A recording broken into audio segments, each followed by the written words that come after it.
Hello and welcome to the Build with Bear Workshop. My name is Pat Bear. I'm here to build a Lego set and then a model kit. That's right, we're doing both of the things that I regularly build here on the stream. If you're currently a subscriber, you can go to the Bear Cave, the Lego, the site, the moat in the chat. Let the people know that you're here and you're a subscriber, and I will say hi to you. If you're not a subscriber, you can just say hi. You can use someone else's emotes, or if you don't feel like chatting tonight, you don't have to. You can just watch, and it's cool. Lashbrook is here. Hi, Lashbrook. We had got Wristfan is here. Hello, Wristfan. Yeah, we got a light night. It appears here. Hopefully, a few more folks will decide to join us on a Saturday, but that's okay if they don't. Mainly, I want them to come hang out because the Calamity Gundam is just a weird big kit. It was described by a friend, Andy, or Andrew, I should say. Andrew replied to me and said, that there's a whole lot of gun in that Gundam, which is true. This Gundam's got guns. It's also a full mechanics, and we'll talk more about that as we get into it. But that's a weird naming structure for this non-grade 1/100 scale mobile suit. So I'm pretty psyched about building that. But before we even get to that, I got to build Lego because I've been working on the Space Mech 3-in-1. We built the Space Mech itself. We built the weird tall walking robot thing, and now we're going to build the like many-legged transport crawler, I guess you would say, which I'm excited about building that. I got a little bit done with that. I built a little alien friend. Each of the set came with a little either alien or robot friend, and I like that. That each one found the pieces to make some weird thing. I thought that was good. Let's see. Really, just honestly, just allowing people some time to come hang out because we are. I would describe tonight as very light, which is not what I'm looking for. Um, I'm looking for a few people. Is generally what we're talking about here. We're looking for like some amount of folks. Tonight we will be discussing uh, um, a little bit about Destiny. There's a piece of Destiny news that I thought was kind of fun to talk about. I might complain about yard work, which I continue to have to do all the time and just genuinely dislike. We're going to talk about some manga that I've been reading because I tried out quite a few since Thursday. When I read a bunch. I said rated, not talking about raids. Read a few things, liked a couple of them, didn't like a couple of them. We'll talk about those four. And of course, the second hour, we'll talk about some anime. Um, Unfortunately, one of the shows I normally would talk about on a Saturday, I didn't get a chance to watch today because two of the shows I like to talk about come out on Saturday.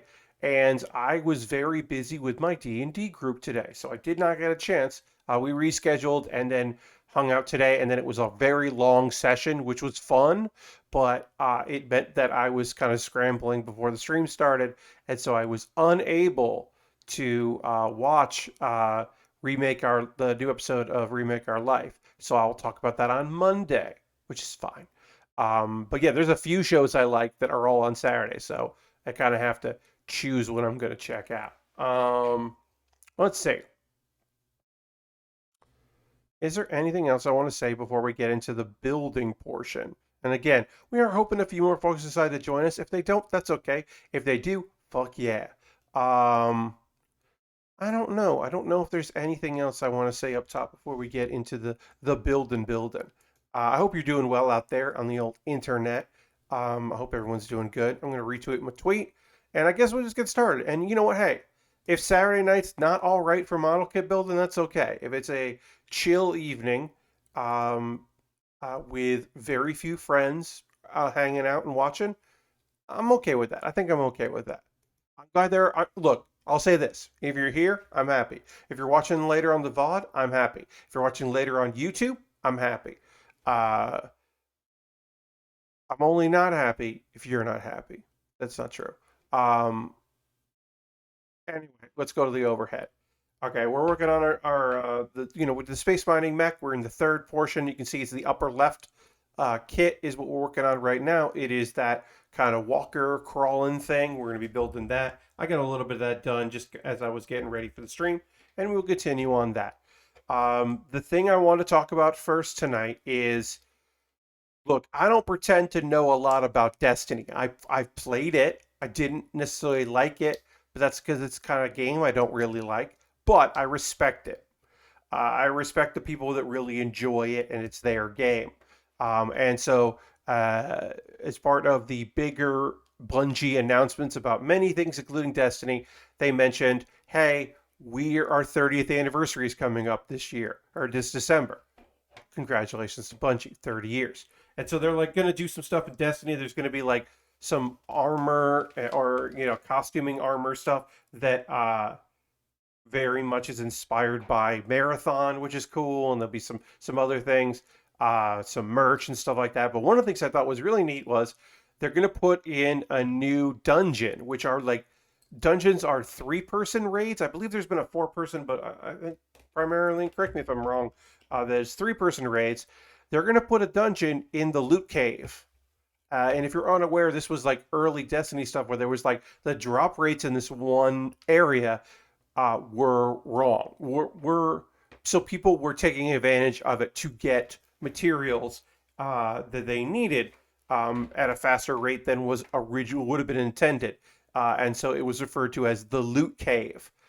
So they're going to put a dungeon in the loot cave, and I think that's just fucking great. I think that is really fun for diehard Destiny fans, of which that loot cave was not that big. Yes, Lashbrook. I don't know how they're going to put a dungeon in a loot cave. My assumption is underneath that loot cave there was a dungeon this whole time. That's my guess. But anyway, they're doing that, and I just think that's fucking cool. I just think that's a neat, fun like idea of just like, yeah, we're gonna make that thing. Also, what's the difference between a dungeon and a strike? So Lashbrook, I believe strikes are battles, like objective based battles, and dungeons are like chains of quests with puzzle solving in a contained space and area. And I think strikes are, I think that's again, I am no expert. This is from the brief time I spent on it, which was mostly goofing around worrying about my character, and then hanging out with some friends who were quasi into the game. So I'm certainly not the best for that, but I believe strikes were like little missions, and dungeons are like larger things. And I believe dungeons and raids both have like some like puzzle solving, like there are gimmicks that you have to do and figure out. I know that to be true for raids, and I believe dungeons also have gimmicks, if I remember correctly, like puzzles, platforming, that kind of thing. I believe that to be true. Okay, so now we're just building this thing up. We're gonna build a basically like we're building the front of here. Okay, so we're gonna get that. We're gonna get these. So yeah, that was my big takeaway from all the Halo stuff. I don't know. I watched a watch along of somebody that knew a lot, or not Halo, but Bungie stuff, because the Halo stuff is different because Bungie doesn't make Halo anymore. That's 343. But yeah, I don't know. That was the Bungie stuff that I was like, oh, that's interesting. I think that sounds neat. Um, I guess it's chill evening, but it is good to talk about this stuff. Again, my next stream will be Monday. I will be streaming on Monday, as per usual. It'll be the last stream of the month, and I will be focusing on working on the called the what am I looking on the name? Oh, the Calamity Gundam. Calamity Gundam full mechanics. I could also look at the information in front of me. But yeah, I'll be focusing on doing that. But I will not be streaming next Wednesday. That's right. Next Wednesday, September 1st, I will be taking the night off. It'll be the first Wednesday I have missed in quite some time. I believe the last time I missed a Wednesday was because I was guesting on Loading Ready Runs Wednesday night, crossing the streams, and we played Jackbox. I played some Jackbox games with them, and I believe, if I'm remembering correctly, that's the last time I've missed a Wednesday, with the exception of maybe being a holiday or something like that.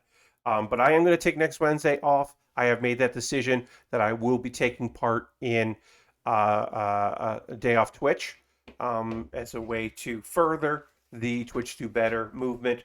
I am not saying that I will move the needle necessarily for people, but I am hoping that collective action can bring collective change. Um, that hitting them where the money is, even if it's enough large scale, if it's enough people, if it's enough people just be like, hey, Twitch, I need you to know that this is important to me. I am, I'm an affiliate. I am also a viewer. This is an important thing. Please, please, please, please, please start making moves to help people. Uh, it should your people who are affiliates and partners should not be it should not be my responsibility to use tools to block bots that are created solely for the purpose of harassment. That should not be on me to do that because if a Twitch account gets made and within 2 hours has 20,000 followers, that's not a real account. And it's very obvious to see those accounts. There are there trackers to let you find that. You can do that yourself. You can go and look at that. Um, so there shouldn't be people in the community that have to do this. Uh, the Twitch bots and bigots master list on GitHub. That's Hackbot's list. Shouldn't that person and a friend should not have to be doing this work by looking at names that people have found, like going into chat logs of people that have been harassed and adding those names to a list. The block list manager should not be just like somebody's website doing this. Chatbot,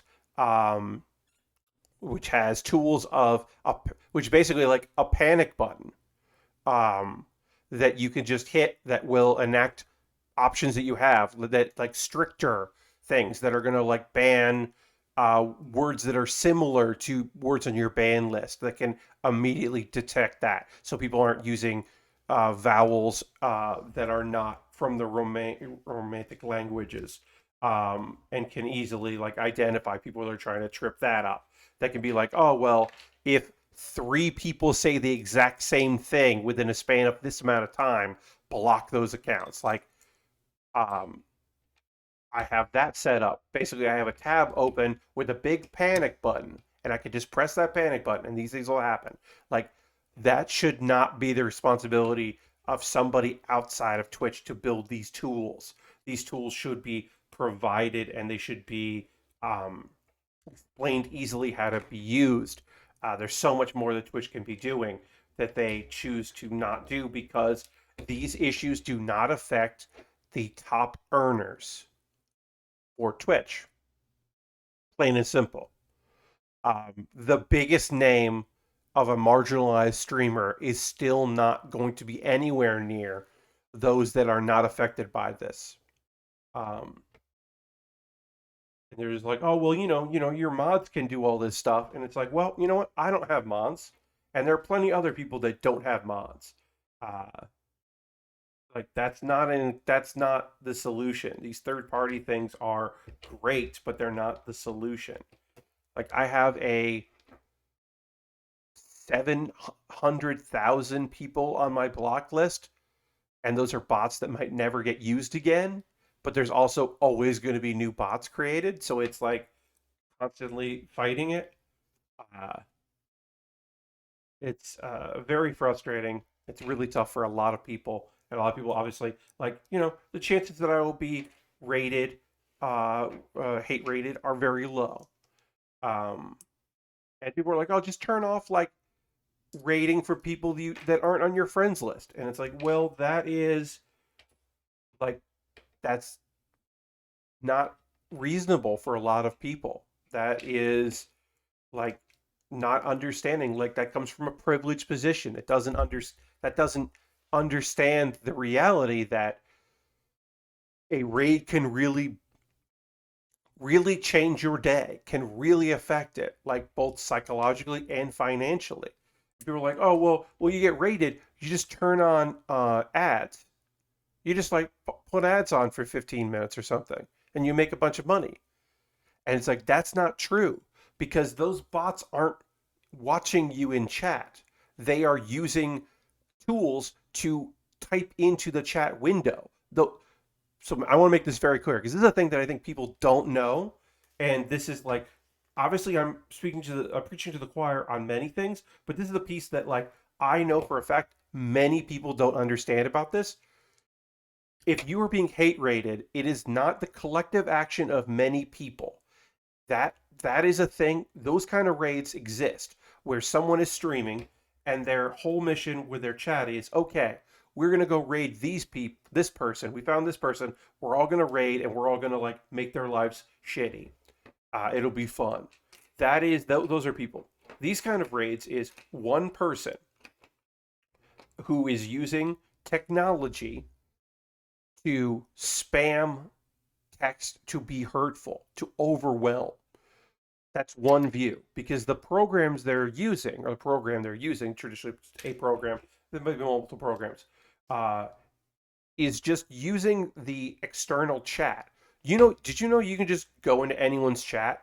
Like there are easy ways to just bring up someone's chat without viewing their channel. So you don't need to be a viewer. So you're not actually getting a bunch of views. You're just getting a bunch of hate. Um, because so yeah, so the look psychologically, if you need to take a break, if you're like, I'm going to hit some ads so that I can lock down my chat and I can do the things that I need to do for my own mental sanity. I can turn off my overlay commands and all that. Um, you could do that. You should do that. I think that kind of like taking care of yourself slash self care is important. But I don't think, but that's not the, but like, don't run ads because you're like, well, I'm going to make money off this opportunity because that's not the case. And in fact, running ads is mostly just going to have your people who are your actual viewers have to watch ads um, while you try to figure something out. So yeah, long-winded story short. I'm not going to stream on Monday, or sorry, on Wednesday. I will stream on Monday, but not on Wednesday. I'll take Wednesday, September 1st off. And that's kind of all that is to that. Um, let's see what's going on. What's happening? What's up here? What's going on? You know what? I'm gonna retweet my tweet out. I would love it if a few more people came in and hung out and chat. It's okay. Honestly, it is okay that they don't, but I do like it when people come and hang out and watch the streams. Sometimes Saturdays are very busy, sometimes Saturdays are very quiet, and that it is okay, but it also is like, no, all right. I guess let's like talk about some manga that I've been reading. Again, I'm not like reading every chapter of these. I'm reading usually like 3 to 4 chapters because I want to see like I want to get the setup of the manga or the manhwa if I'm reading a South Korean book. I want to get a sense of the couple characters and then, or the setup, the main character, and then at least one supporting character. It's fun to get those kind of information. Um, so the first one that I've been checking out is one that I actually really enjoyed quite a bit. The reincarnation magician of the inferior eyes. Uh, and the premise of that is this dude, um, he helped the hero's party. They defeated the demon lord, but and everyone, your eyes can tell you what your magic affinity is, right? That's linked to the different colors of your eyes. Well, he's got these golden eyes, so that means he is considered demonic. Um, but he has great power. It's just that folks with golden eyes have to train for a very long time before they can access those great powers. So it is like train hard, then you can do cool shit. And he's been persecuted for that. In fact, they are like, hey, you shouldn't, like, we're gonna like not mention you in stuff because it's just like, yeah, it'd be for the best because if you're hanging out, then people might end up wanting to persecute you. It'll just end up being bad. And he's like, okay, fine. Well, I haven't told y'all. I'm gonna disappear. You don't have to worry about me. I will disappear. And he's like, one thing I should say to everybody is, and he doesn't say it to anyone, is I've perfected a spell that will allow me to be reincarnated in the future. And he's like, you know what? In the future, we won't have these prejudices because the demons won't be around, or there won't be many demons around. So like, it'll work out, which is just dumb. That is a dumb part of this. This is very like silly that he's thinking that way because it's like, nah, dude, that's not how it's going to go, and it isn't how it's going to go because in the future, people have been weakened in peace over the many years. They've been weakened in their power, so they're just like, oh, hey, what's going on? Uh, People with yellow or people with like golden eyes.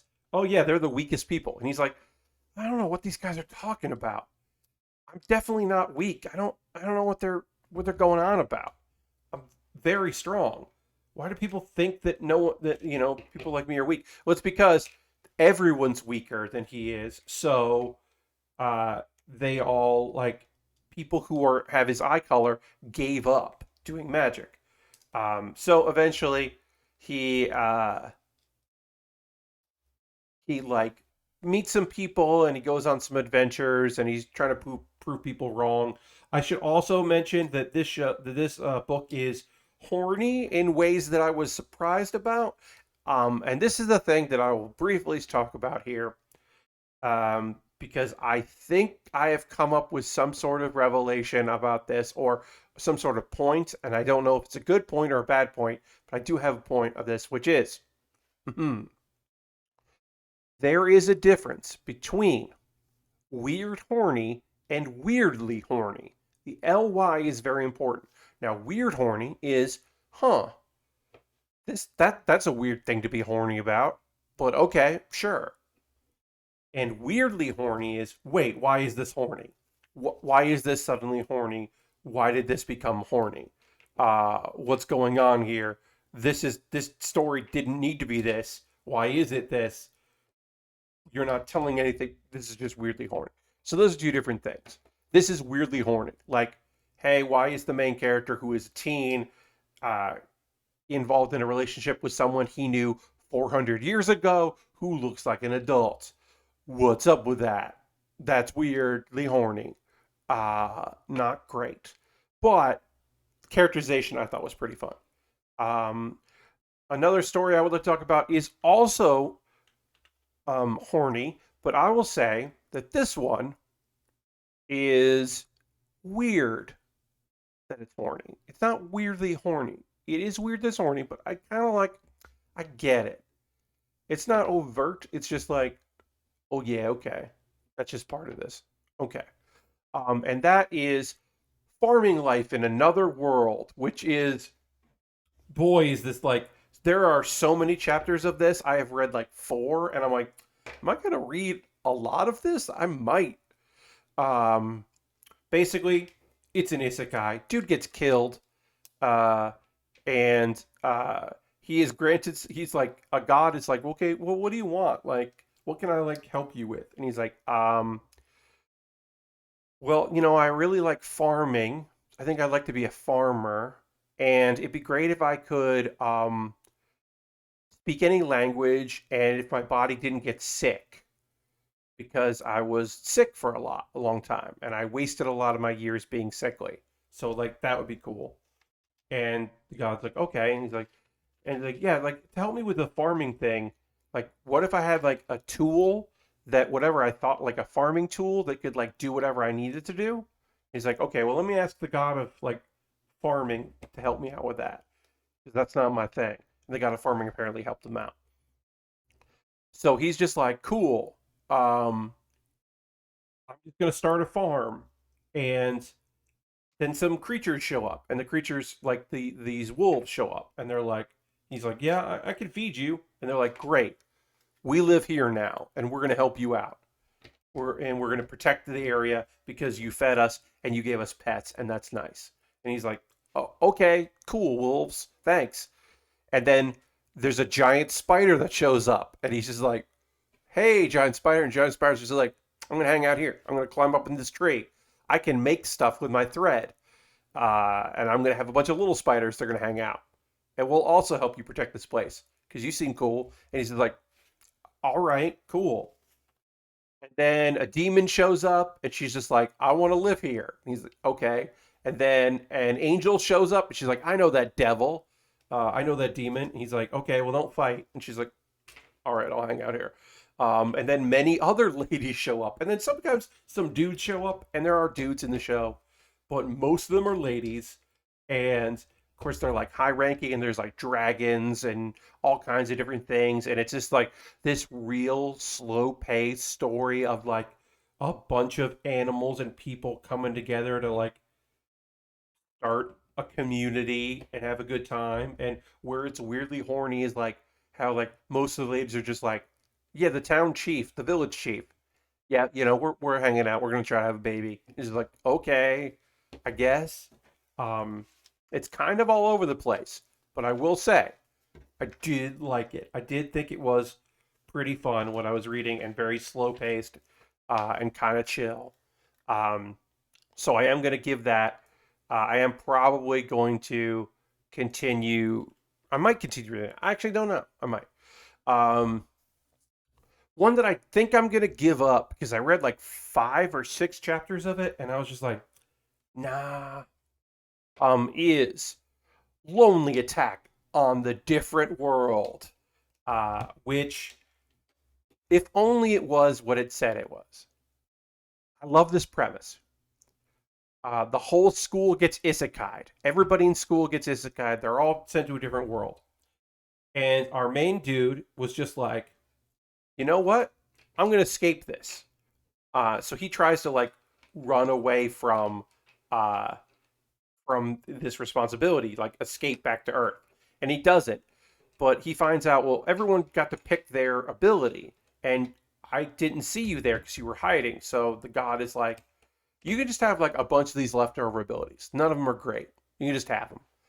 Um, they're like bad skills. But because he like gets what's going on, he takes advantage of the world he's living in, and also he gets isekai away from the rest of the class. So they're all like working together, and he's on his own because he's always wanted to be a loner. Um, and he does really well for himself. Eventually people are just like, "How do you have this like big cave?" He's like, "Well, because I have magic that can change stuff. I can manipulate things and change them." And he was like has food sources, and he's like doing well for himself. But he's like, the thing is, I was like, I kind of like that, except that he instantly is trying to help people. Another thing about it that I liked was there are cliques, and I think that doesn't happen enough in these like a group of people go and they all kind of stick together. And in this story, it's like, nah, nah, nah, they don't all stick together. Uh, they're like trying to like figure shit out, but there's like the jocks all hang out together and the delinquents all hang out together, and there's like a bunch of leftovers of like the regular like, student council, or the student council president has like a bunch of people together. There's like the bitches, which is just the mean girls. Um, and then there's the otaku, and they're the person who's doing best in this world is uh, the loner guy. The people doing slightly like just as good as them are the nerds because they've been preparing for all of this. Like, and you're like, oh, they've been preparing it because they've been reading. Yeah, they've been reading manga and they've been watching anime, and they like were prepared for this kind of. But also they had done like survival training because they were like convinced this would happen to them at some point, which I think is just really funny. The idea that they were like, yeah, yeah, we know how to make a fire. Like, we don't need magic for that. Like, oh no, we learned survival skills. Uh, it's just really fun. There's a lot of stuff that's fun. I wish he was more of a loner because he's really not a loner so much as he's just like wants alone time, but clearly cares. Like, he didn't abandon them. He was just trying to put himself in the best situation. I don't know. So it's not the best manga I've ever read. I don't know if I'm going to keep reading it, but I at least like the concept. Lord Crashington is here. Hey, Lord Crashington. Also, Lord Crashington wants me to ring the bell, which I will right now. I rang that bell. Thank you, Lord Crashington. So that's hey, that's Lonely Attack on a Different World. Not bad. And then the last manga that I have been reading and perusing that I wanted to talk to y'all about, that I read a little bit of, is I Want to Play Happily Because I Got a Heavenly Castle. I don't know if that's the official translation. Um, it's real weird. You know how most of the time, when characters get isekai'd, they get sent to a different world, they die or they get transferred. Um, they uh, they have abilities and powers. This dude does not have like any kind of powers, except that it controls a flying castle in the sky. Because when asked by the goddess what he wanted, he was like, "Did you ever see this movie?" And he doesn't say what movie it is, but we know that like it's a castle in the sky. And the goddess is like, "Yeah, I saw that. You want to do that? Sure."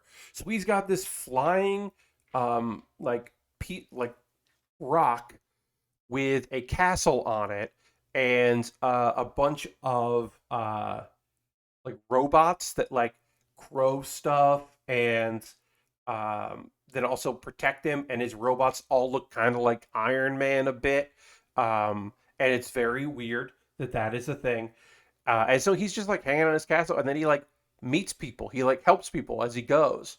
Um, it's not a slice of life, even though it feels like it should be a cute slice of life. It is a proper action isekai. Like it's an action show because there's like robots doing, but he's never at this point he has not left the castle. That in part, if I read, maybe he will at some point. Um, but it's just him like talking to people and hanging out and trying to help people and being a good dude. Because there's like slavery in that world, and so he's like trying to help some people that have been. Because he's like, well, if you're on here, then the slave traders can't get you. And he's like traveling around. Of course, there's like a evil king that wants to take the castle, and he's like, no, no, no, no. And there's a revolution maybe going to happen, and just like a whole lot of shit. Um, and it was very surprising. I don't know if I'm going to keep reading it. Kind of liked it, but I don't know. Um, so yeah, that is. I Want to Play Happily Because I got a heavenly castle, which, like I said, better than I was expecting. Not great. Also, much more of an action piece than I was originally expecting as well. Um, let's see, what do I need? A light gray. Okay, I got it here. What else? What else? What else? Okay, so the upcoming manga that I will probably check out is a manhwa, so South Korean, called Marshall Peak, which I have heard has short chapters, but continuously gets uploaded. So is like there'll be a plenty of story to read, and that is about a dude that opens a. He is training in a temple, and he has always had a bad time at training, but he is suddenly got access to a mysterious. Ooh, wait, something's wrong here. No, something is wrong. What did I do wrong? Oh, okay. I see what I did wrong.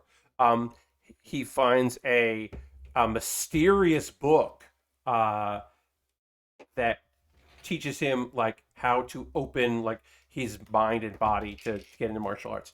How are you reading these manga, physical or digital? These are all digital, Aristophan. I am doing combinations of many things. I am buying some books like collections through Bookwarden. I am reading samples through Viz and through Seven Entertainment and through Shonen Jump, Comixology, bunch of different things. And I am just reading the first couple chapters of things. For manhwa, I am going through webtoons and trying stuff out through webtoons. And there are a few. Look, I will be honest with y'all. There are a few things I've checked out that have been fan translations, so scanlations. I have checked out a few scanlations of things for like the first couple chapters of things that I like are not available in the United States. I have not read any manga or manhwa that is available legally.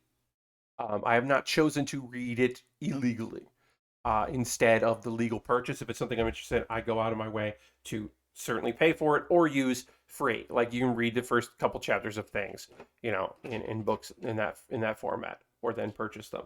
Um, but there are a few things that aren't out here, and I will freely admit that those things that aren't out here, I have read some fan translations of those things. Um, but yeah, I'm looking at sites and just buying stuff here. Mainly I'm buying things digitally if it's something I'm really interested in, like Kuma Kuma Kuma Bear, the latest English volume came out. Finally, I've been waiting for it, and so I've been reading that. Um, it's very strange because the manga is behind the anime because it is technically based on the light novel because it jumps around and skipped like a whole bunch of stuff in Kuma Kuma Kuma Bear.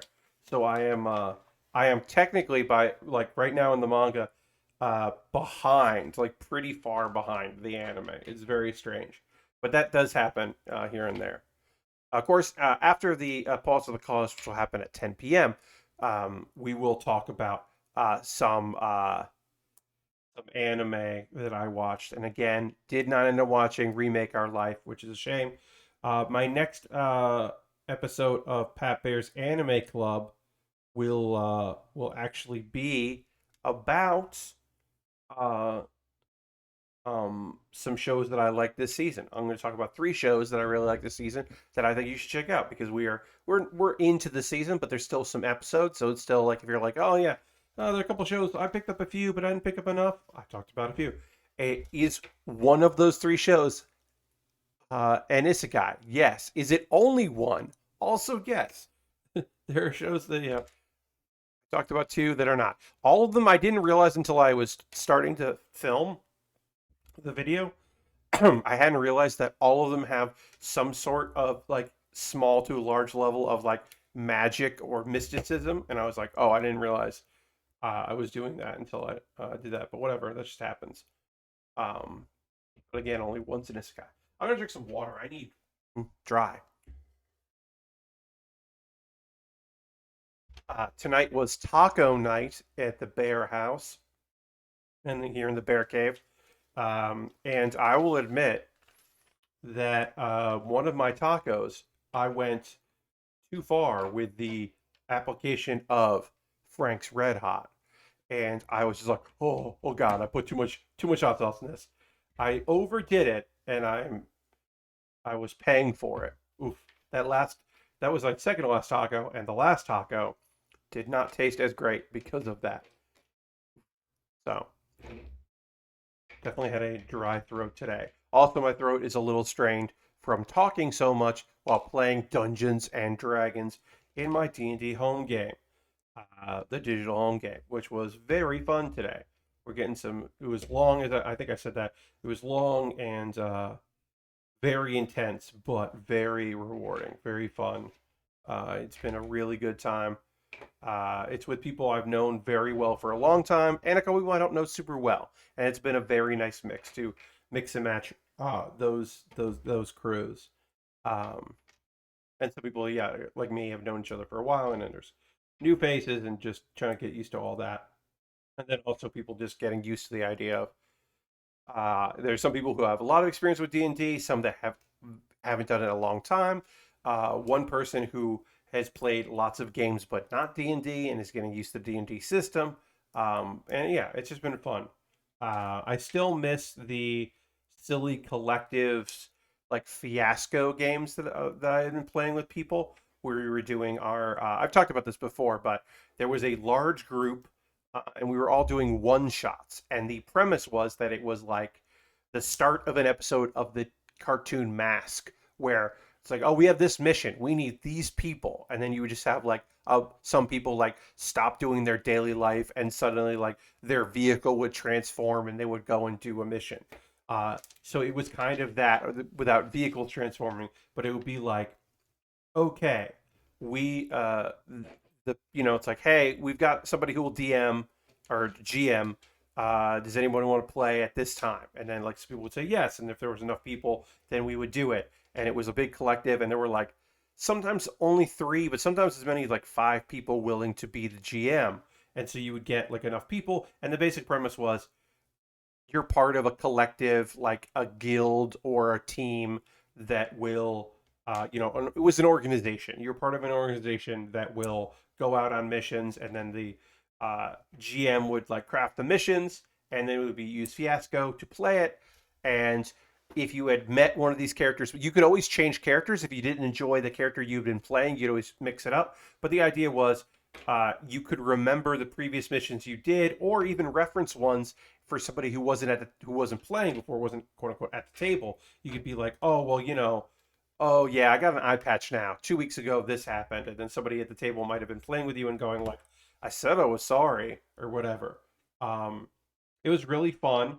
It eventually broke down because enough people were just starting to play D&D with many people, like just getting their crews together, or other games. They were playing other things, and it just kind of fell apart of it. The main problem was there were never enough people who wanted to GM, and I eventually ended up GMing. Um, and I don't really like to GM Fiasco. It's fine, but I'd rather play. Um, uh, I also don't really like to GM or DM ever. It's just a thing that I'm not good at when I've gotten way better at in the course of playing tabletop games like that is not trying to win, but trying to have a good time.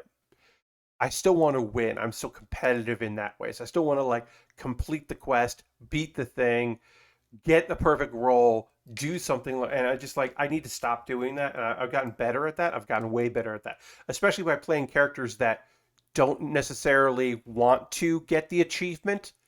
Hey, Gary, thank you for subscribing for 16 months. 16 months, that's a long time. Thank you so much. Let's throw the barricade Lego, the site, the moat in chat, and thank Gary for resubbing and saying, I feel like the GM DM just takes a lot of experience and patience as well as depending on the system. Yes, depending on the system, you need to really know the system. And I know Fiasco well, so I can play a Fiasco, I can run a Fiasco game.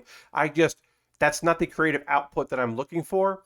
Um, I miss comedy. I miss performing. I miss doing characters.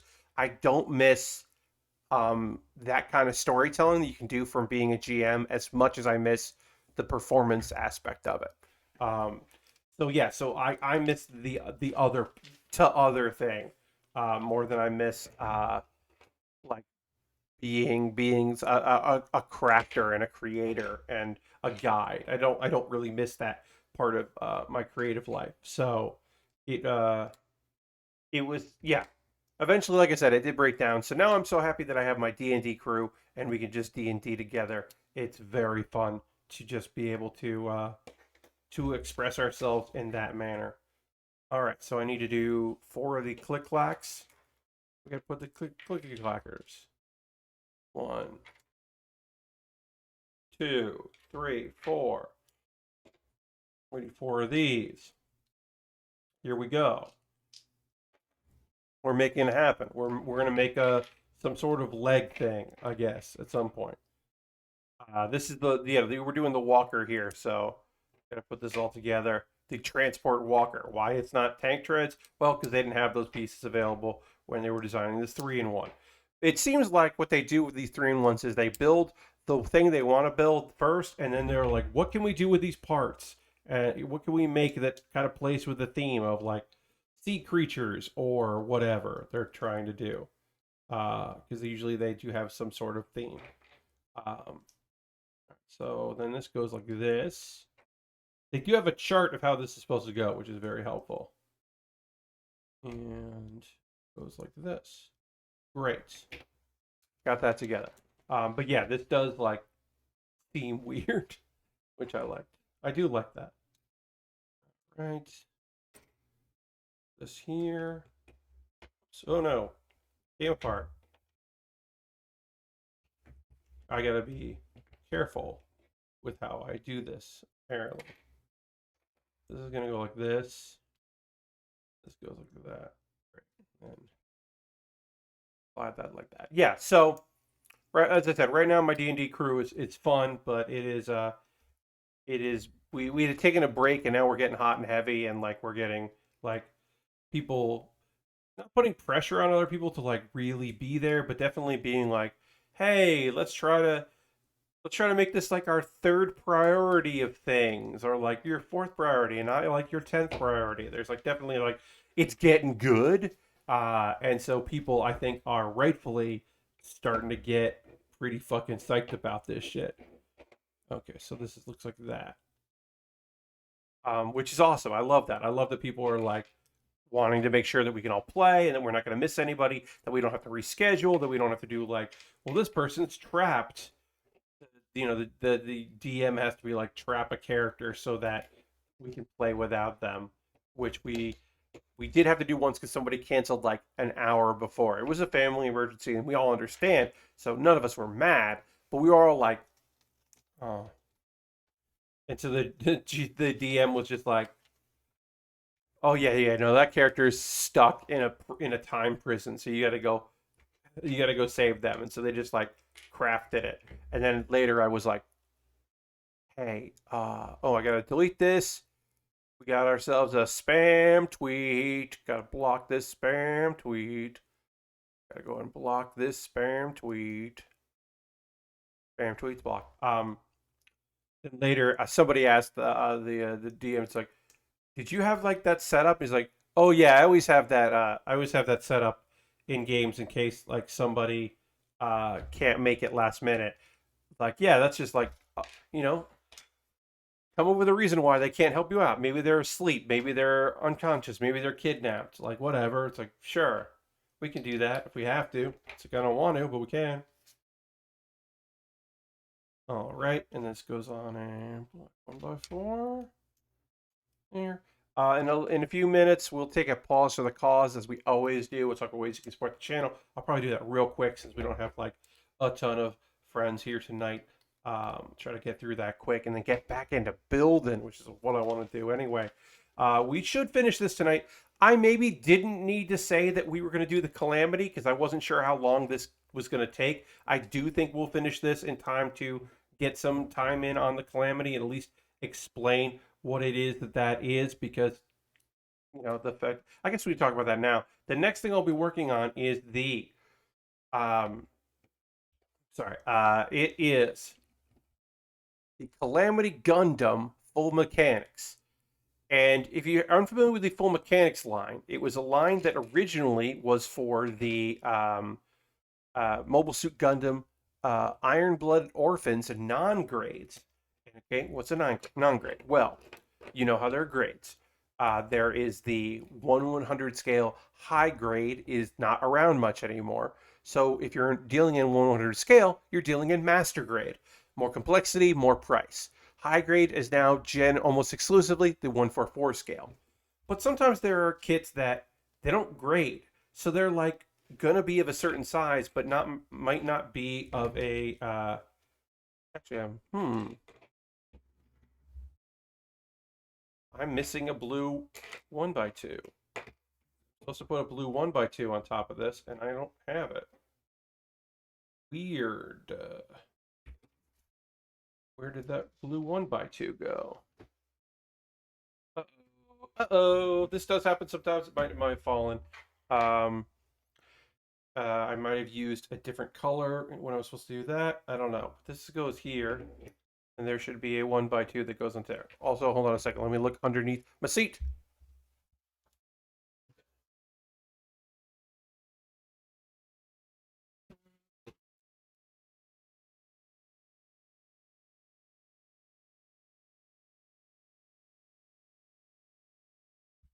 I don't know where it is. So I'm looking in my bin of I'm looking in my bin of Lego for a 1x2 that might work there. Hey, Dirty, welcome.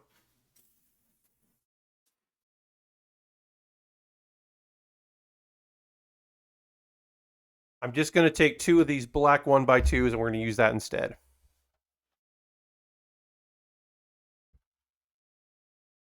I may have used the wrong color somewhere. I may have mixed it up, but I can't find that blue 1x2 and I don't want to really go look for it. So we're just going to use these by mistake. It'll work just fine for this, for our processes. We'll just say that we have customized this kit. Booyah. I'm going to say, yeah, oh yeah, so the full mechanics line, as I said, was originally meant for the Iron Blood Orphans kits. The full mechanics in that sense were they were 1/100 scales, but they were not master grades. Now originally they didn't even have the full mechanics name. They were non-grades. They were just that. But eventually they kind of retroactively all got considered that. And yeah, so it's like the thing that was cool about the Iron Blooded Orphans full mechanics was it had a complete inner frame. You don't always get that in things that aren't master grades. So you could not put any armor on. The only armor would be on like the feet. Like the feet would have armor on. They wouldn't do that. But you might even, which was very weird at the time, I continue to believe is very weird at the time. You might even have stickers that you can't see under the armor, but they would put the stickers on anyway, which I always thought was very weird and very cool. Now, in the year 2021, in this year, the Full Mechanics Calamity Gundam. Calamity is from Gundam Seed. Full Mechanics line, what's going on there? Why are they calling it the Full Mechanics? I actually don't understand why they're doing this. It's basically, in my only assumption is, this is my only guess, they didn't want to keep using the name RE100, which was the Reborn 100 line, which was master Gundam or mobile suits that they sometimes they were Gundams, but most of the time they were like Zaku's and other things, a Hama Hama, things that they were like, well, we want to put this out, but we don't want to like make a master grade of it. But we don't want to just have it be a non-grade, so we're going to call that the Reborn 100. This is like kits that would never get a master grade. You're lucky you're getting these kids. Be happy with what you got. And I think they just didn't want to keep using that. And I don't know why they're going back to the full mechanics, but whatever. It does mean I get a cool mobile suit that I don't know if I would otherwise get that looks rad and has all of the guns. As we said earlier, it was described from Andrew as that Gundam has guns. It's a whole lot of gun in that Gundam. Yep. And it is. You'll see it as we start to work on it. But we have to finish this up before we can do that. So don't fucking get ahead of yourselves. We still got to like put all these things together and put these legs on this thing so that we can move around. We're almost done with this, and we'll take a pause for the cause when we complete it because we're almost there and almost ready for the pause for the cause. And then we'll get into the model kit building and talking about anime. I'm sure you're all very excited about that shit. Okay, so this goes like this, goes like that, and then this goes this. All right. And we're good. We're done. And we just put that together. Oh, I can put some sort of gear, and I can put our little friend in there. So we'll put this here. Got our little alien friend. Our little alien friend is the pilot of this, apparently, which is fun. And then gonna put this down like this. And we got our little walker. Our little walker is right there. It's cute looking. And then we can put some sort of space cargo in here, which we'll complete in just a second. Well, let's take these out. I still think the mech with its giant blade, the mining mech, is probably my favorite, even though it wasn't as sturdy as I would have liked. I still think that I prefer the look of that. The tall friend did eventually stand up pretty well and looked real weird, and which I like the tall robot friend. And this is like fine.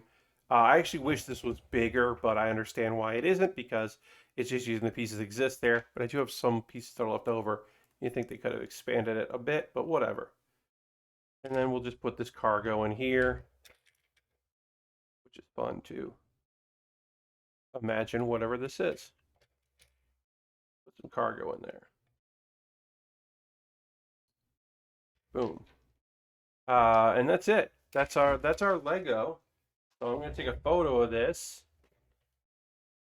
That little action pose. I did have a minifig in case it fit, but it won't fit in this one. It would fit in the other ones. But I did have a Lando. I just grabbed the first minifig I could see, and it happened to be Lando.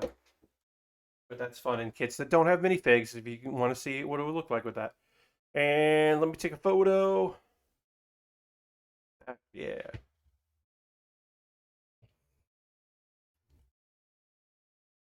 Bam. Photo taken. So that is the end of the Space Mech kit. I got to clear all this off in a second. And then we'll get into Lego. So let me just... Here. Here.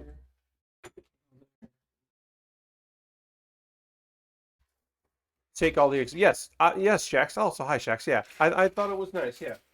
I think that one ended up being cool. As I said, the first thing we built of this 3-in-1, which was the Space Mining Mech, which is the name of the kit as well. I thought that was great. It had a fun look to it. I think it was hard to maneuver around and pose, but I think the blade was really cool and the way it was designed was neat. But all right, we're gonna switch over to the Calamity, which we're gonna use the brown marker for any pieces that are red, and we're gonna use the black marker for everything else because the base of this kit is that you won't see a lot of is gray, and black will look really good on that. And then we have teal. We got a lot of teal, which black is going to look fantastic on. We've got this kind of muted gold, which the black is going to look fantastic on as well. We've got a dark green. Again, we've got more teal. And then we have some darker here, like a darker green, greenish blue. That's also going to look very good with black marker. So we're not going to use any of the gray marker because none of these pieces are white. And there is red. There's not a lot of red, but there is some red. And so we will use for the some red that's here, we use the brown. There's the dark maroon, but we'll use the brown marker on that because I tested that. And we'll just look again, and I think that looked good as well. Yeah, I think that's going to look good on the red. But there's not much red, so don't have to worry. I did experiment with using gray on gray, but we're actually not going to see a lot of this anyway, so we might as well just use the black. Most of this is going to be in the internal frame. So they call this basically like gimmick points, which I think is interesting. Again, this is the 2021 Calamity Gundam Full Mechanics. As you can see, it does have a gun on it. I have seen someone mod this by taking 2 of them and putting double guns, so they had 4 guns instead of 2 on the backpack. They modded the backpack, which I do think is just unnecessary, but I appreciate it. Also, this does have a shield that has weapons in it. I do love a shield that is carrying guns. I think that's a fun thing. Yeah, so we got a bazooka, we got a shield, we have the backpack, which has 2 big blasters. We're starting with the arms, which is very weird. We're doing arms, then chest, then head, then legs, then waist, then backpack, then weapons and shield, which all feels right. But to start with the arms and the shoulders feels odd. But whatever. That's where we're going to start. And we're actually going to start with that after the pause for the cause. That's right. I'm going to talk about ways you can support the channel. If you'd like to, you're under no obligation to do so. But if you'd be so inclined and interested, you're more than welcome to do that. First and foremost, if you're currently a subscriber, let's throw the Baer Cave, the Lego, the site, the moat in the chat. Let the people know you are a subscriber. We're going to blaze through these because, again, we don't have a ton of people here tonight. So it's kind of a broken record, but I do want to talk about it. But yeah, if you want to gift a sub, you want to become a subscriber if you haven't. You want to use your Prime Gaming token because you have Amazon Prime linked with your Twitch. You could do that. Also, hey, did you maybe want to, I don't know, like convert your gifted sub into a regular subscription? You can just do that too if you wanted to. You don't have to, but you could. All the things I'm going to talk about here are optional. None of these things are required or asked of you, but if you would like to, I would love it. My Patreon dropped below $150. I would love to get it back to $150. Somebody Basically, a $5 patron dropped, which is okay, and I understand. But I would like to see that get back to under 50. So if you've been on the fence about joining my Patreon, would love to see you there. Try to get back to that $150 level. This is a weird time of month to do it, but do it on September 1st. Remind yourself. Um, uh, YouTube. If you're not following, if you're not subscribed to me on YouTube, do it. It's free. But also, if you wanted to join my YouTube, you get a video 1 day early. So you could do that. Every Wednesday video comes to you on Tuesday. And that's my promise. Um, so if that's something that interests you, you could do that. Direct donations, always appreciated. Direct donations allow me to take that money along with my Patreon, my Twitch, and my YouTube, my AdSense money, all goes in along with direct donations to a fund which I take money out and buy model kits with. Um, I'm in the process of narrowing down a couple other things that I would like to get in the future. And if you're like, well, Pat, don't buy those things, I'll buy them. You could do that if you wanted to. You could go to my Amazon wish list and you could buy something off my Amazon wish list and it'll jump the queue. So I won't work on anything that I've got in my backlog. I'll instead work on the thing that you bought and make a video about how you bought that and talk to you about and give you credit and mention you while we're going. I've got Lego sets. I've got high grades and master grades, very old kits, very modern kits, kits that are prohibitively and unnecessarily expensive right now, and I don't know why they are. Kits that are reasonably priced on occasion, all kinds of different things. Free shipping, Amazon Prime shipping, $22 shipping. Come on, what's going on? And then some gear at the bottom because it's always nice to have some gear. I've got at the bottom. I've got some tweezers that I think would be really nice to have. That they are meant. They're literally meant for jewelry making, but they would be great for sticker application. And maybe get some fine pieces, like trying to get those assembled, and a new hard drive because I would love to have a new SSD and replace my current SSD with that one. That would be cool. Um, but yeah, so I got my Amazon wish list. You buy something, I shoot a video. The alternative to that is going to USA Gundam store and picking up something. Picking up. You buy a gift card to USA Gundam store. They send you an email with that code. You then DM me on Twitter because my DMs are open with that code. I'll use that to buy something. That's an alternative. Again, you don't have to do this, but if you wanted to, you could. All these things are optional. They are not things that you got to do, but you could do. I have a Discord. If you haven't joined my Discord, hey, look, if you haven't joined my Discord yet, you probably don't want to, but I would love it if you did, because it's cool. So join my Discord. It's over here at right here is the link. I post build photos every time. People post stuff they're working on. It's free. It's cool. Couple video links to share with you. I'll have a new Pat Bear's Anime Club up on Monday, but if you missed the last one, where I did my best to convince you to please check, or convince someone to please check out Zombieland Saga, this is the link to that. And again, I'll have a new one on Monday where I talk about 3 anime shows I'm really liking in the summer anime season. And then we've got Best of Build with Baer, where I talk about the one part of Boyfriend Dungeon I don't like. And this is not part of the discourse. This was separate from the discourse. And in fact, as pointed out, the fact that no one was talking about this and focusing on other things is bizarre to me. Why weren't other people also annoyed with saying dunge instead of dungeon? Why weren't other people also like, yeah, why are we fucking doing this? I'm going to drink a little water. I am going to also then come back and talk about anime. So we're not taking a break or anything. I'm just going to drink a little water, and then we're going to work on the Calamity full mechanics.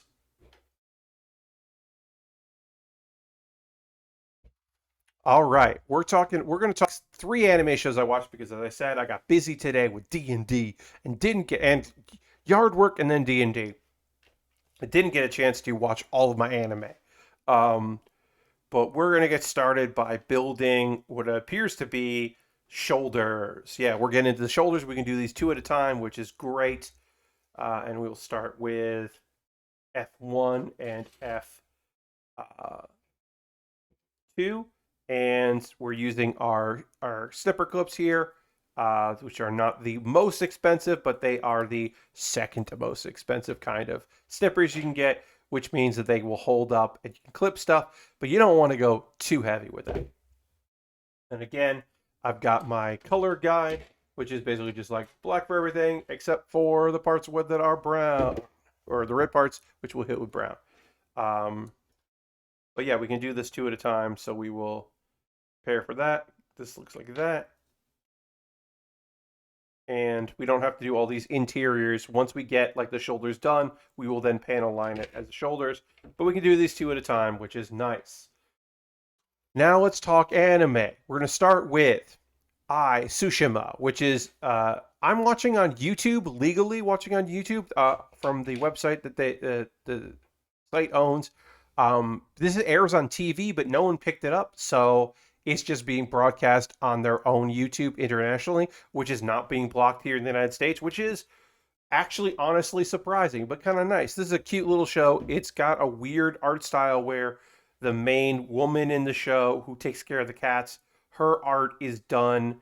She's like a blob, like a weird blob, but then all the cats are like semi-photorealistic, and it's weird. It's a weird show that I very much like, called Tsushima, or if you want to call it Ore Tsushima instead of I. If you want to be all like that about it, you can do that. I would say don't have to do that, but you could.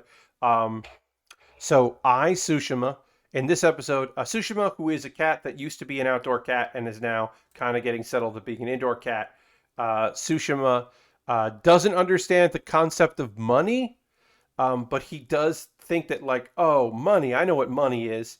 It's pine cones. Now, I don't know why he thinks pine cones are money, but he does think that is a good or service that can be exchanged. So he's like, I'm going to go get some. I'm going to go get some pine cones. And while he's out, the owner is visited by a cat that she refers to as Prince. And Prince returns after a long absence. And owner is like, oh, I'm so happy that you're back. Oh, I remember the times we had sitting under the tree, you bringing me pine cones. And it's just a sense memory. The cat's probably long gone, and the old lady is just having a dream that has been influenced by the pine cones that Tsushima has left. And it's just like kind of lovely and kind of sweet.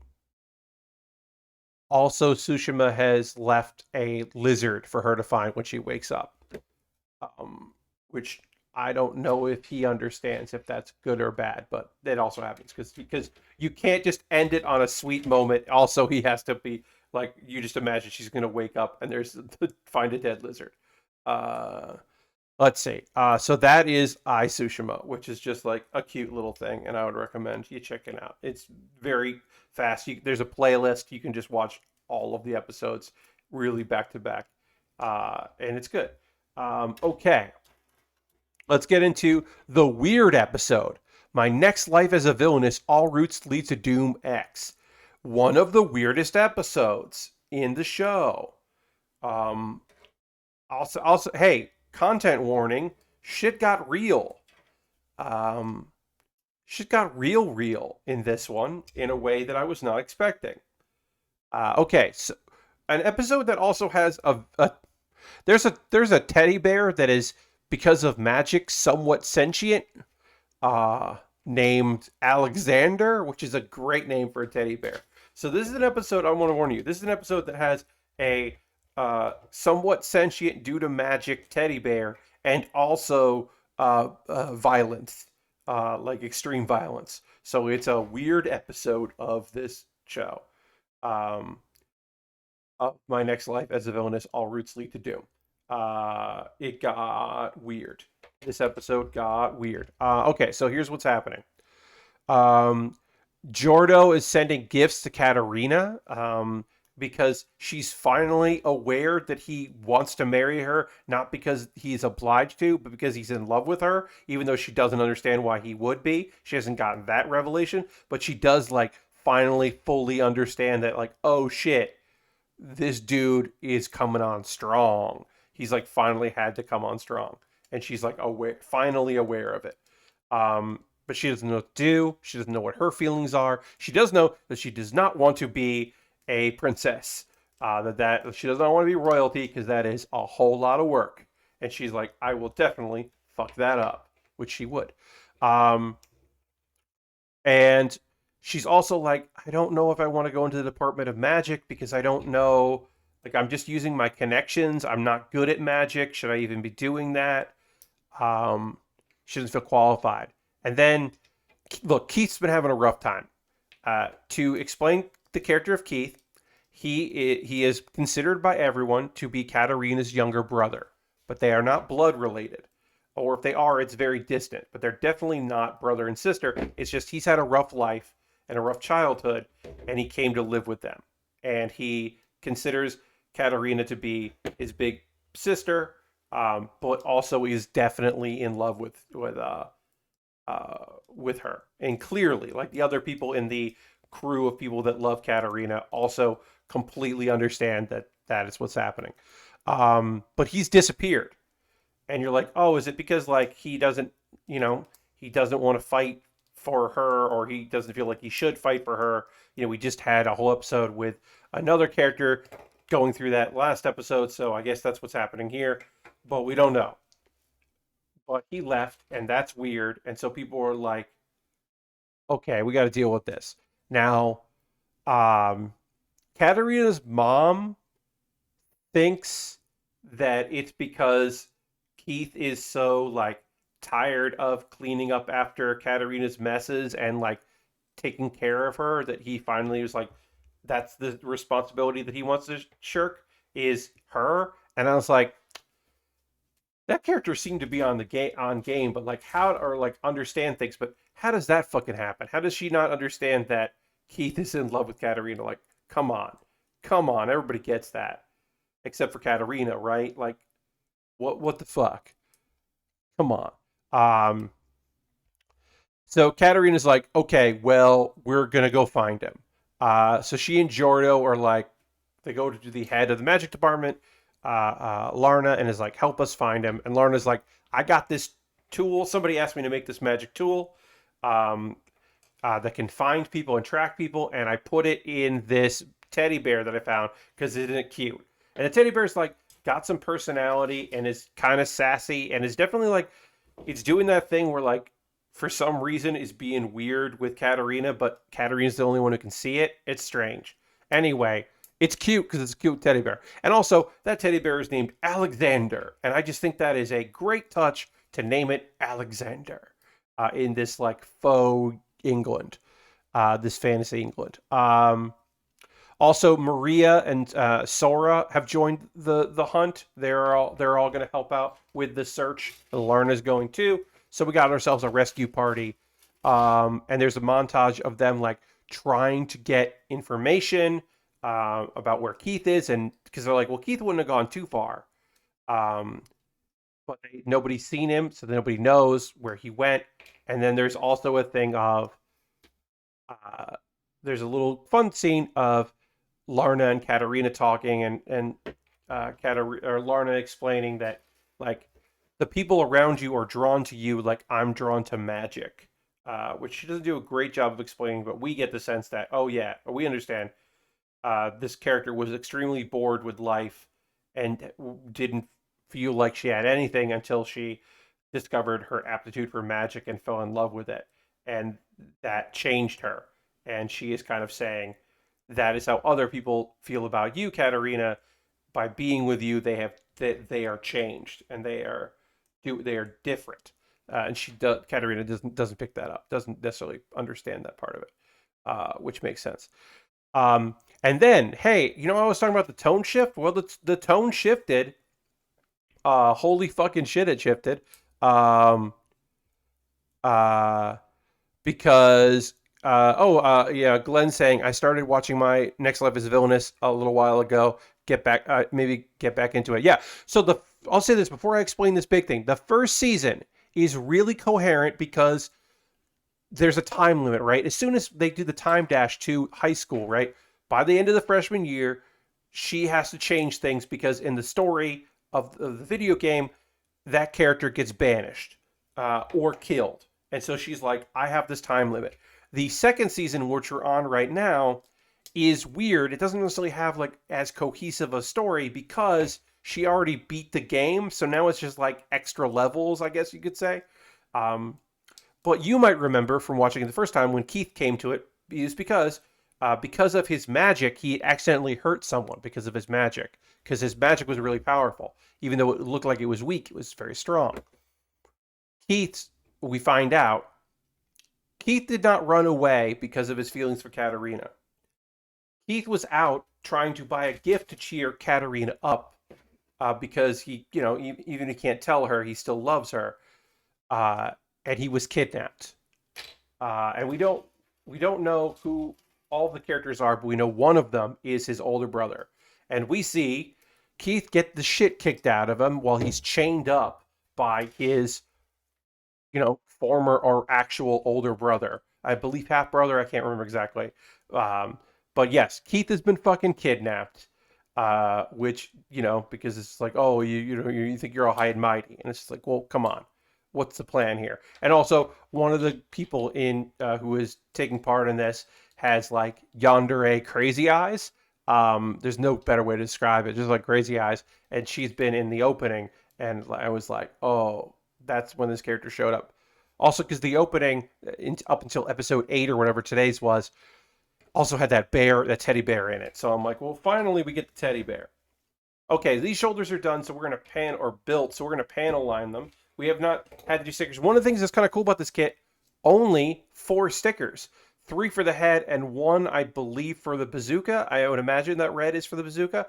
But this is an incredibly small amount of stickers for this, which I'm very excited about considering that this is not a full master grade, that this is the full mechanics.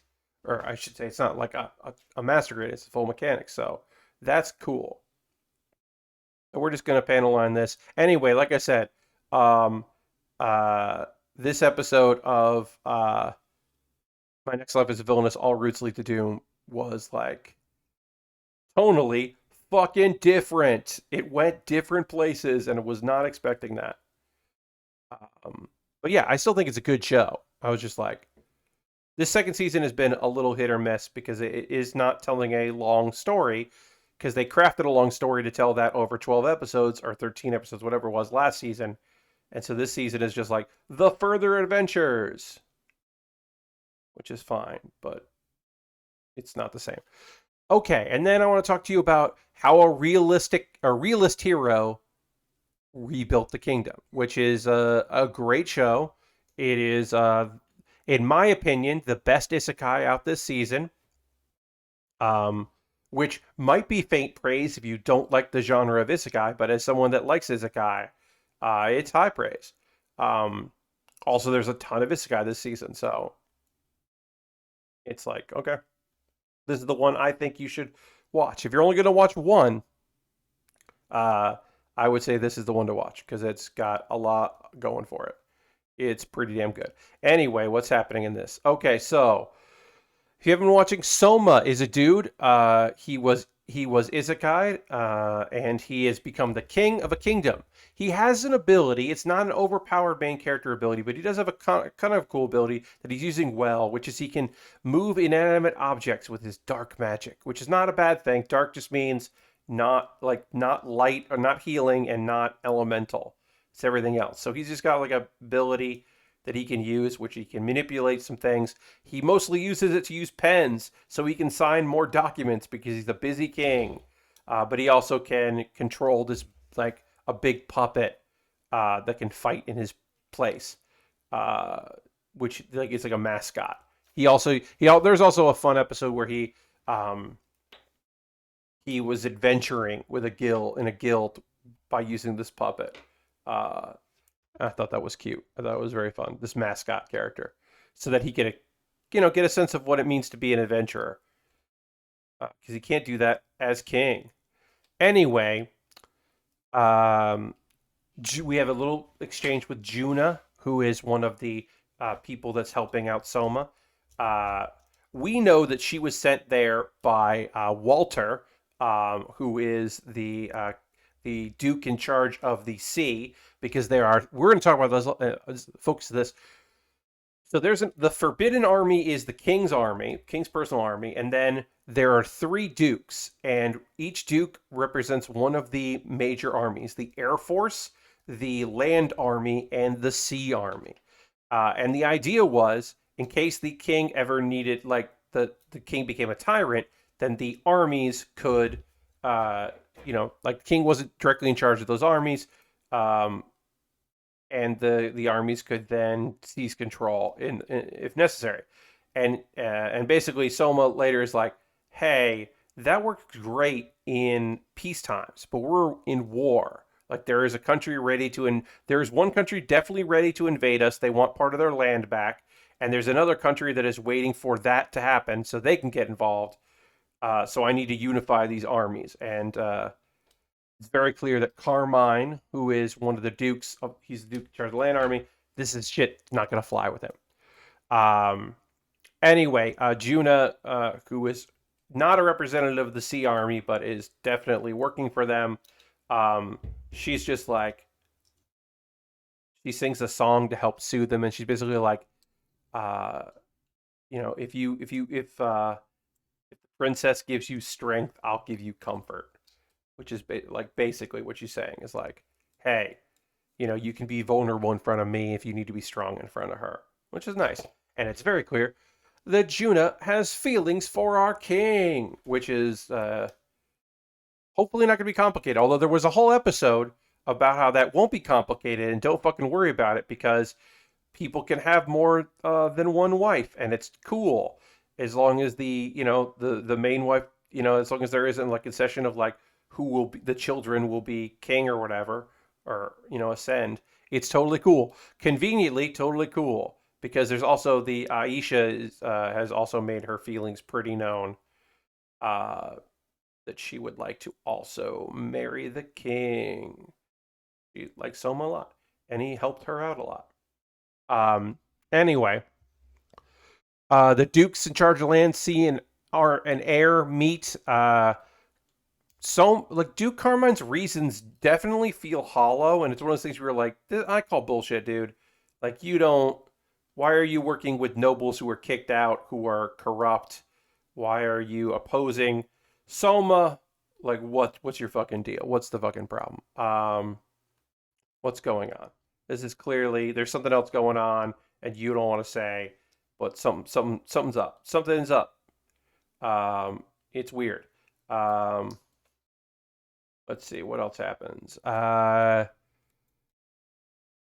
Oh yeah. Meanwhile, the neighboring kingdom of Amadonia, they're definitely looking to stir the pot. Like they're like, hey, Duke Carmine, we'll help you out. We will definitely help you out with this. And then he's like, they told the kingdom, hey, we'll help you with your rebellion. And that's very clear that they are looking for an excuse to invade and get back some land that they gave up in a war 50 years ago. They're just looking for land, and they're definitely not thinking right, and they don't really have a good plan. Um, but we've seen their princess, and she's like definitely making some moves behind the scenes because she definitely sees doom in her country's future. Um, let's see. As I suspected before, the head of the Navy, Walter, um, professes loyalty to Soma. Vargas, who's in charge of the Air Force, he basically is like, I've disavowed my family so that they don't get caught up in this. I will take responsibility because his family's also related to Walter. Great, so that way they'll be protected. And which basically someone's just like, well, that's admitting you're going to lose. So why bother? What's going on here?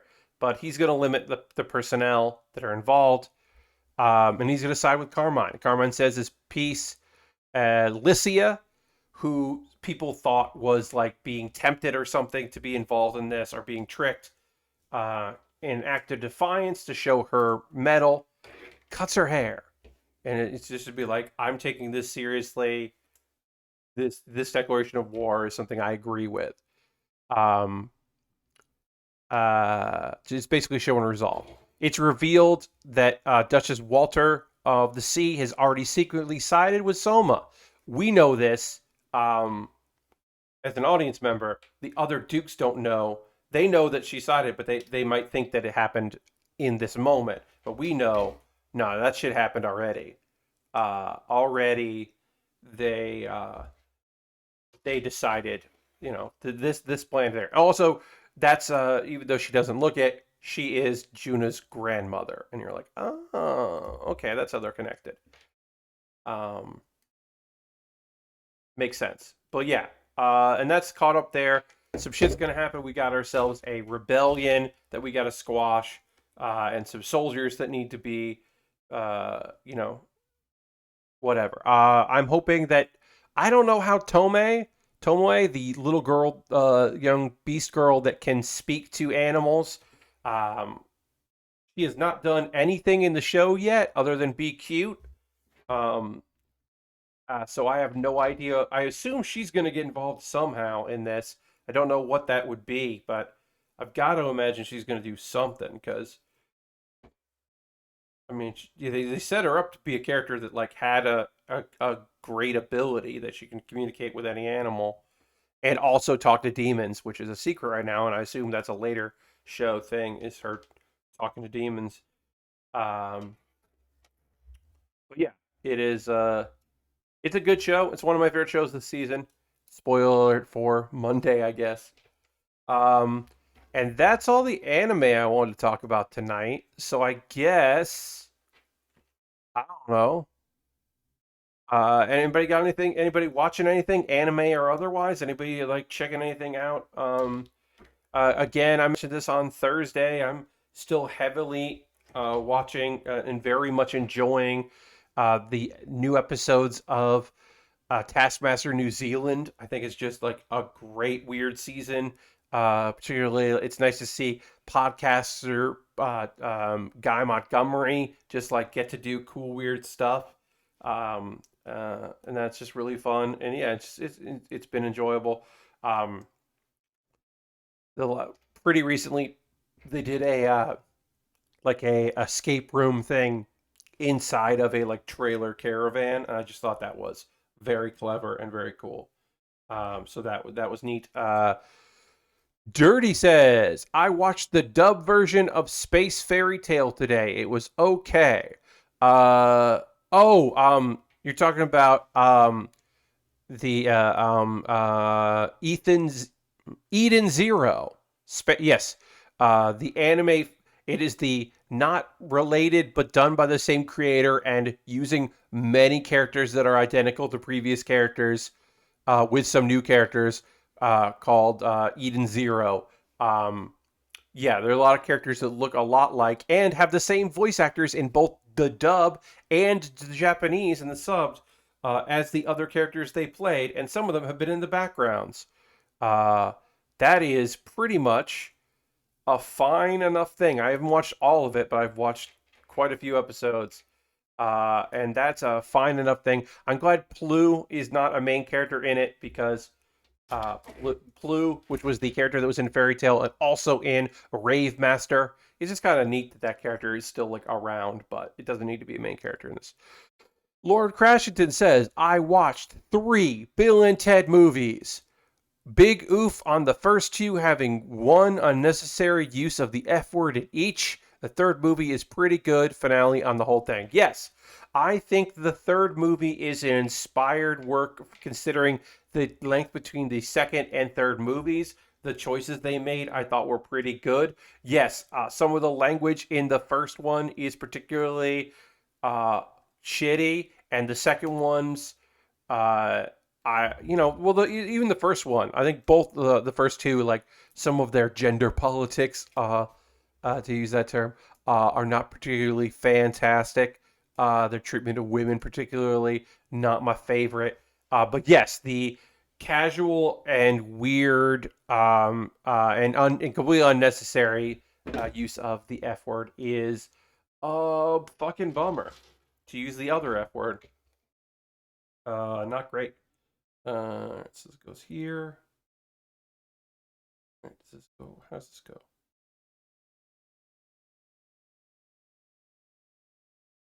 Mm, this looks like this. So this goes like this. And this goes here. Okay, I get that. I get that. Okay. And then this goes here. Once I do this once on the arm, the other part of the arm will be easier because I'll have already done it. As always. Great. I did it one way, so now I can do the other way. Putting these arms together. With arms wide open, as they say. Definitely the work of their era, especially how Keanu blossomed as a person since then. Yes, totally. Um, and also, Alex Winters as a director. Um, just doing, and also a good dude. Both those dudes turned out to be pretty great dudes, which is nice. Uh, as I say, he's a dude, she's a dude. They're all dudes. Uh, It reminds me of watching Breakfast at Tiffany's in the 90s and seeing Mickey Rooney playing an Asian character. Yikes. Yeah, yeah, yeah, yeah, yeah. Holy shit. Yeah, man. Yeah. I will say, and the walls fell. I will say, that yellow face and black face and brown face are obviously fucking awful. Oh yeah, Mickey Rooney. It was a fun performance from people that had never spoken to an Asian person in their life, who only understood anyone of that from seeing them at distance, what they had been told, what they had seen in other things. Oh yeah, that's a comedic tour de force on Mickey Rooney's part. Oh yeah, totally. Obviously, it fucking sucks.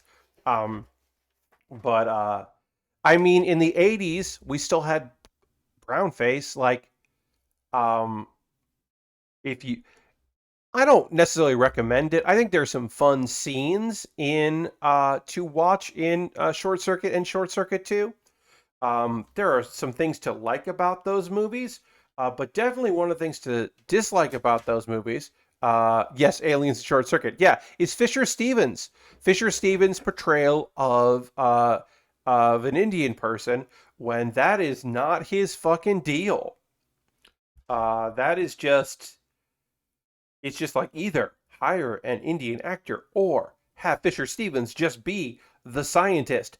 You can just have him be a nerd. He does not have to be an Indian gentleman.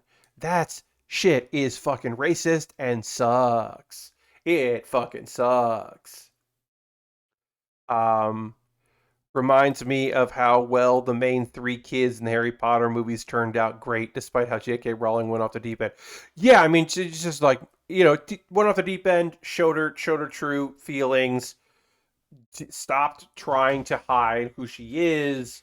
Whatever. Take your pick on that stuff, but definitely, yeah. I mean, it's just like yeah, at least decent, if not great, people out there, hardworking people out there. Yeah. I mean that it happens. But yes, the larger element or larger thing of just fucking just having have Fisher Stevens. It's just a fucking problem because there are plenty of people who just like not think about it, not even acknowledge it, or just like honestly just be like, yeah, that's that dude, right? It's like no, it's not that dude. You got to use makeup to make him that dude. It's not great. Uh, if you have to do the plot of the movie where a dude pretends to be black so that he can get a scholarship to go to college because he can't afford to go to college otherwise, if if the plot of a movie that is supposed to make you think about things is just a thing you did to make your movie, then that is a fucking problem. That is a yikes a Rooney problem. It's a yikes a Rooney Mickey Rooney problem. All right, so got the part that sticks out, and then this goes on this part here, and that locks in. Ooh, I like that. Yep, so the arm can bend. Wait, wait. That doesn't seem right. Gotta go like this.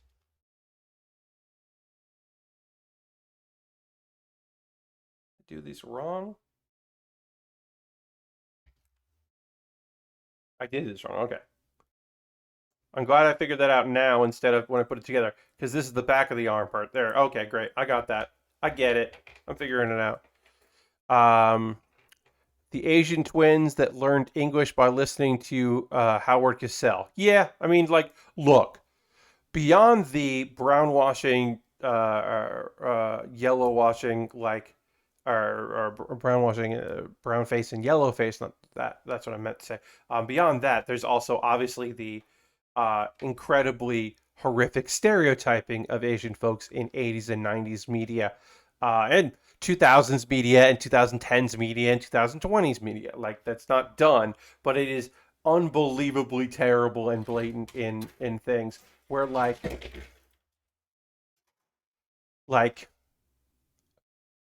Goonies is a good representation of a particular type of nerdy Asian kid because like he's not a super genius, he's just a it's this weird thing wherein if you look at it with an incredibly charitable lens, which you can if you want to, the most charitable lens for the Goonies is you got an Asian character who is trying to be what he thinks other people are expecting of him, which is like a genius inventor, and instead he's just a kid. He's just a kid. Like they're all just kids, and so like that's actually kind of like an honest portrayal, especially compared to many other movies where you're not getting that. And so yeah, so in a certain part, that's just a kid that is just like, I'm gonna make a thing, and you're like, yeah, sure you are, dude. Sure you are, kid. Uh, but yeah, it is lots of terrible portrayals in cinema. Oh wait. Anyway, is there anything else people are watching right now? We went on that tangent, which is fine. Um, yeah, I haven't really picked up anything else. I watched some golf today. Because I was hanging out in the room where golf was on. It was not my intention, but that's where the snacks were. I was having some snacks, and because of that, watched some golf, uh, and got me thinking a little bit about how um, has anyone tried to make miniature golf that is more than just putting? That's the thing I've been thinking about, right? Because like miniature golf is just putting with weird shit. Is there a way to do that with like long drives? Like, is there a way to do that portion but fun? And I guess there isn't because somebody would be successful if they had done it. But it did. I did wonder that. I did wonder like, has anyone tried to make like a version of like a fun miniature golf course, but it's a regular sized golf course? I don't know. I don't know how you embiggen that, but I feel like it should be possible to embiggen that, and it should be possible and fun to do that. But again, I don't know for sure if that's ever going to be possible. All right, let's build some arms here, and then we'll go back and build some hands because the hands are going to be involved. So let's at least get the arms done so we have something ready to go, and then we'll panel line that and start with the hands after. I think. Um, I think that's just golf range that's targets to aim for. That might be true. That honestly, you might be right. That might just be what that is. It's just that's all. That's all that is just like golf ranges that they've made a little sillier. Okay. That. Um, I've been rewatching more of Metal Gear Scanlan. Oh yeah, yeah, yeah. Got to MGS4 and saw the silly video Drew and Dan did for that install. I do remember that. Yes, that is a silly and fun video. Nice. Um, Lashbrook says I've been watching more DS9. I got to the episode the duet with the file clerk, which was real good, but I'm kind of running out of steam on these Monster of the Week plots. So here's the deal. Um, Maybe count your blessings because I do think that when the plot picks up and the long stories happen, Dominion is the big one. that I think the charm of the show decreases when they focus on the bigger fights and bigger battles. That is just my opinion, but that is the opinion that I have, is that I think that it is better when it is monster or situation of the week. So, um, uh, your mileage may vary, certainly. Um, but yeah, that's kind of where I'm at with that. I love it, but yeah, I would say that. Um, Wristfan asked, that reminds me of the old comedic movie where they make a regular golf course into a miniature type golf course. Yes, that is the sequel to Caddyshack, Caddyshack 2, indeed. And then Lord Crashton talking about the Metal Gear Scanlan.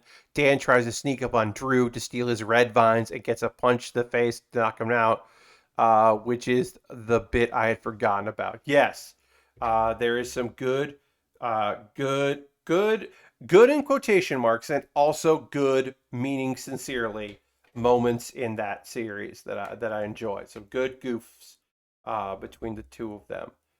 The Dan instigating and the Drew allowing the nonsense to happen is a good bits of business from those two friends and coworkers. There was a little conversation there for Digital Eclipse that I saw that Mike Micah was chatting about. Because someone was just like, "Hey, Mike, I know that you have like Chris Kohler and Drew Scanlon at Digital Eclipse. Have y'all thought about like doing a podcast or something? Because like Chris has been on a lot of podcasts. Drew's been on a podcast. Drew is making like video stuff for y'all. Like, have y'all thought about doing like a podcast?" Um, and basically, Mike was like, "We should probably talk about that, huh?" And it's like, "Yeah, you should." At the very least, in my opinion, a limited series like about like if they have a collection coming out or if they have work coming out, they could do like a limited thing about like that subject, like the thing you're putting out. But also, I would love to have Chris and Drew on like a podcast thing, and Mike. I mean, Mike is a fountain of knowledge. He's been in the industry for so long. He knows so much about it and knows so many people and so many stories, both on the creating things and the archival and like doing justice to things, knowing the right people. Like that's the reason why Digital Clips like exists the way it does, is Mike's connections with people. Like the guests they could get would be great. I mean, obviously, they're working on stuff, I'm sure, but I was actually surprised that part of Chris's deal wasn't doing a podcast because he has experience doing it. Yeah, genuinely surprised, both through Wired and Retronauts, and then his non-gaming podcast, Good Job Brain. I'm surprised Chris hasn't. That wasn't part of his deal coming in. Um, that could be fun. Though Drew was never a big talker on the Bombcast, he's grown a lot over the press from his F1 podcast. Yeah, so like mostly it's just like no, Drew would be like the podcast producer in my mind, or maybe he would give his opinions on what he was working on and that kind of stuff. Drew definitely like there needs to be a strong character to pull Drew along and out, and that isn't Chris because Chris's humor is not that kind of a thing. Chris is very professional and very good at what he does, and a friend, and a longtime friend. Known him longer than many people in my life, but I've known him longer than some family. Um, but yeah, that dynamic I don't think would be that kind of like playful, pull him out of his shell kind of a vibe.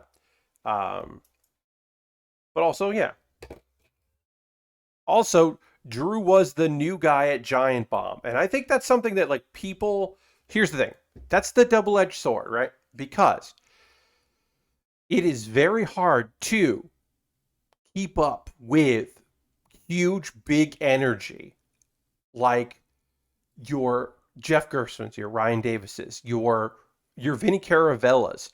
It is very hard to keep up with that kind of energy. And then I have something I'm going to say, like Alex Navarro's of the characters, the people who are like, I still have something I'm gonna say in this moment right now. I'm gonna get my shit in. Um, it's very hard to be a new person in that environment and jump in. Also, if you are a new person in that environment and you don't give a shit about not jumping in and you do it, then you get raked over the coals for not like that. If you're Patrick Klepeks, you're Austin Walkers, you're Abby Russells. Um, Patrick Klepek has opinions and he's going to say his opinions.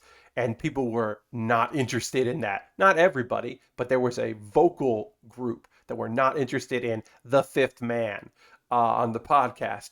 Um, Especially when Drew doesn't often have much to say to speak over. Yeah, or he was playing games that he didn't have. He wasn't playing the same games they were in many instances. So if the conversation was about a game he wasn't playing, he wasn't going to say anything about them. Um, uh, but a lot of personality, and like I said, like because some of the audience was never going to be interested in hearing from people that were talking, instead of the people they tuned in to listen to, which is a problem with adding new voices. I mean, there's many things. There's problems with that, but yes. Remember when people made a Chrome extension that just blocked Patrick content? Yes, I do remember that. Because Patrick came in as a full-fledged person, not like somebody who jumped in. Uh, he came in and people didn't know. And for me, as someone that knew Patrick's work from One Up, uh, and knew that he was going to have like cool news shit, I was like, fuck yeah, Patrick's on there. That's somebody I know and like. But I obviously wasn't. I wasn't in the minority. There were different opinions, I should say. Um, okay, we're going to raid. We're done with the stream for tonight. Thank you to everybody that tuned in. We are going to raid. I'm going to find someone awesome to go and show some love to. Um, but I don't know who that's going to be. We got to go over to this and find out.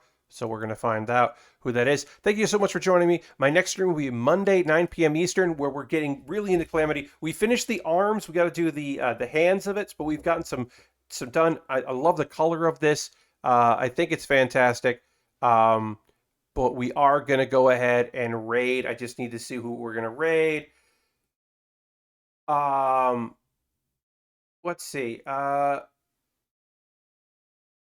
don't know how long he's going to be playing, but hey, let's go give a raid to Pizza Suplex, who's playing Chivalry 2. Oh wait, does he have audio on? Let me just hear real quick.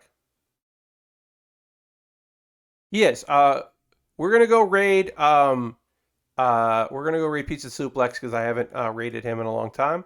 Because he usually doesn't play at night. So feel free to come along on this raid in just a moment. This will be a fun evening raid. So feel free to come along on this raid. We're going to go raid. He's playing Chivalry 2, which he seems to really enjoy, and I enjoy that for him. So thanks so much for joining us. I hope you have a great rest of your night. Come back on Monday for more of this fucking cool kit, and I'll see you on the next stream. Goodbye, everybody. Goodbye, goodbye, goodbye, goodbye. Goodbye, goodbye, goodbye.